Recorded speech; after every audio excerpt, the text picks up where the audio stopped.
So this is the document that you have on Google Classroom, and you'll notice that the highlighted first letters are the beginning of the fill in the blanks that we're going to do. So I'm going to type along with you, and you're going to put your cursor right at the end of each highlighted letter, and if I type, you type, and we should be going about the same speed. You can always pause, but I'm not going to go too much faster than you. So a stock is a security, don't worry so much about that word yet, that represents the ownership of a fraction of a corporation. What it does is it entitles the owner of the stock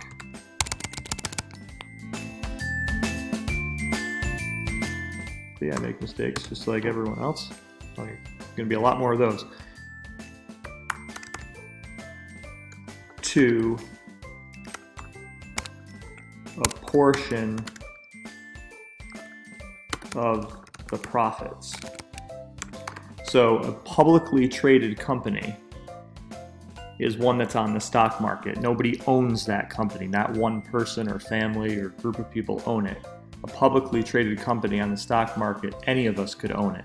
We might own the smallest tiny little fraction in the world, but if I had 10 shares of Apple, I'm a part owner in the Apple Corporation. So when they get a profit, I get a profit. A little bit, but I still get a profit. So that's what the stock market is all about. Stocks are bought and sold on the stock exchanges. There can be private sales as well, and are the foundation of many individual investors' portfolios. So we know a portfolio is like a folder or a binder. That's where that word comes from, because think of it as just a binder of all your investments. You have a little booklet, and inside are all the things that you've purchased and gain and lose value, and it's like a book of all your investments. These transactions have to conform to government regulations, which are meant to protect investors from fraudulent practices. So if we didn't have the government regulations, we'd be like the Wild West and it would get ugly.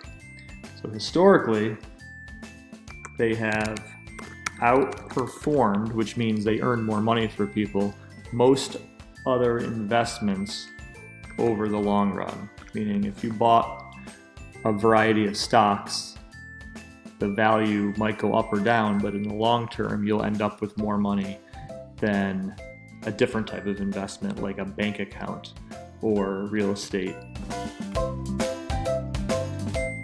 Stock exchange. Stock exchange is basically the marketplace where stocks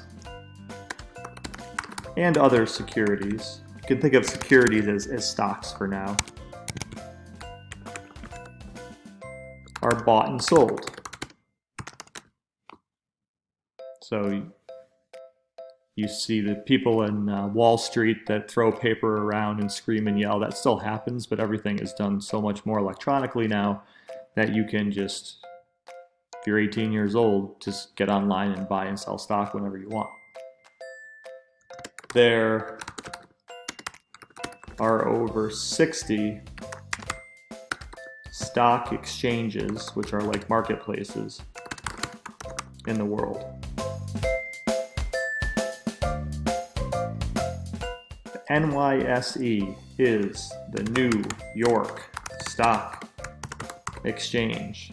It is the world's largest, as you might have guessed, stock exchange. So that's what Wall Street is all about. The stock exchange is on Wall Street, so they use the term down on Wall Street as a financial term, because that's where all this happens, lower Manhattan.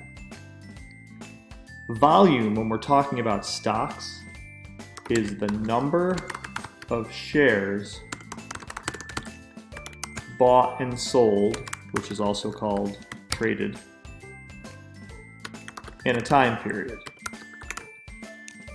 So volume means a lot of different things in school, right? It means how loud something is. It means three-dimensional space and geometry. But in this case, volume means if Apple had 300 people buy shares and 200 people sell shares and that's 500 for a volume right there. But it happens so much that you add up all those transactions and the trading of those adds up to become the volume. That's what volume means in stocks. Market cap. Market cap actually stands for market capitalization. And it's basically the current stock price times the number of outstanding shares. That means how many shares there are. So the market cap on a particular company is whatever the price is for one share times however many shares there are. It basically is how much that the company is worth at that moment. Current price of one stock times the price of all the shares, or times the number of outstanding shares. Now this is something we've talked about a lot since 7th grade in math. Percent increase and decrease. This is how you can tell if a stock is gaining value or losing value. And in the last month, boy, has this changed, right? Right when the coronavirus started to make its impact, the stock market crashed, and people who had all this money invested lost a lot of their value. Their portfolios were now worth a lot less. And then it rebounded a little bit, and people are just waiting it out. Hopefully things get better, and then their stock gets its value back, and they can sell it later. But that's all about percent increase and decrease. So the new price minus the original price divided by the original price times 100. And we'll make a spreadsheet, or we'll give you a spreadsheet that's really simple that'll help us there. Open close time. Most stock exchanges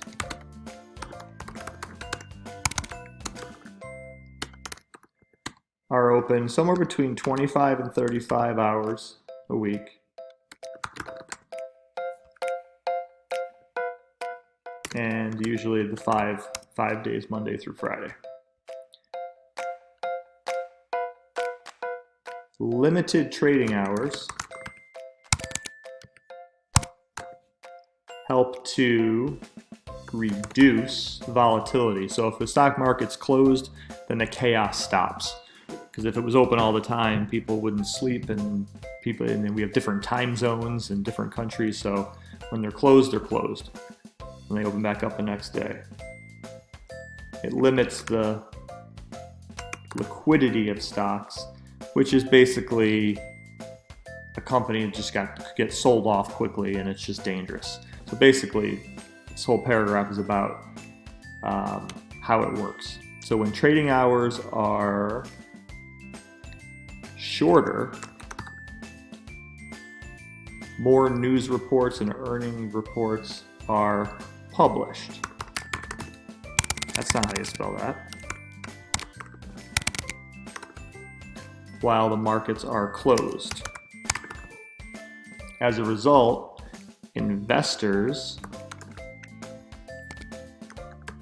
have more time to process new information and generally make fewer, we could call them knee-jerk reactions. So if we didn't have a break when the stock market closed every day, you wouldn't be able to get your arms around what the heck was going on and do any research. So it gives everyone time to figure out and then start fresh the next day.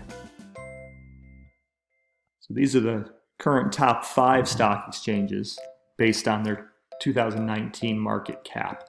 And remember, a market cap is just basically how much value the entire stock or market is worth. How much money is it all added up to be.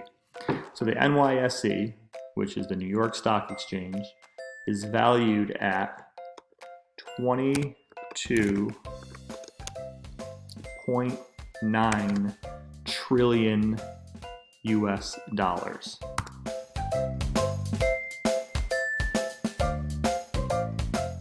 NASDAQ is another one part of our country.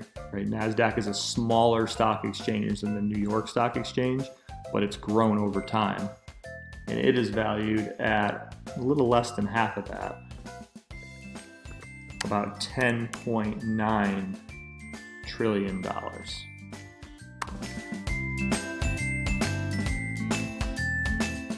Japan Exchange Group is valued at about 5.7 trillion in our dollars. They don't use dollars, but for comparison purposes.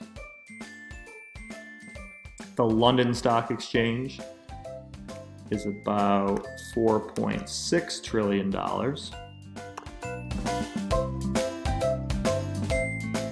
And Shanghai is valued at about $4 trillion.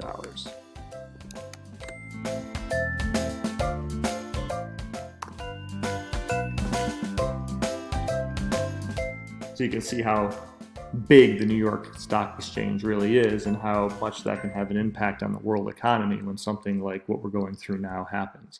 So some of this gets a little bit heavy with words, but basically you want to understand that a stock is a publicly traded share of a company.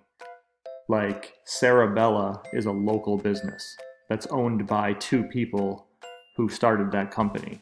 When Sarabella earns profits, they get to keep them. But Target is a corporation, a much bigger company, and that's not owned by anybody. That's owned by anyone who wants to buy stock in Target. So there are millions of shares of Target stock that if you're 18 years old, you can go buy some, and then you're a part owner in Target. And if Target turns a profit, you get a very, very, very small sliver of the profit.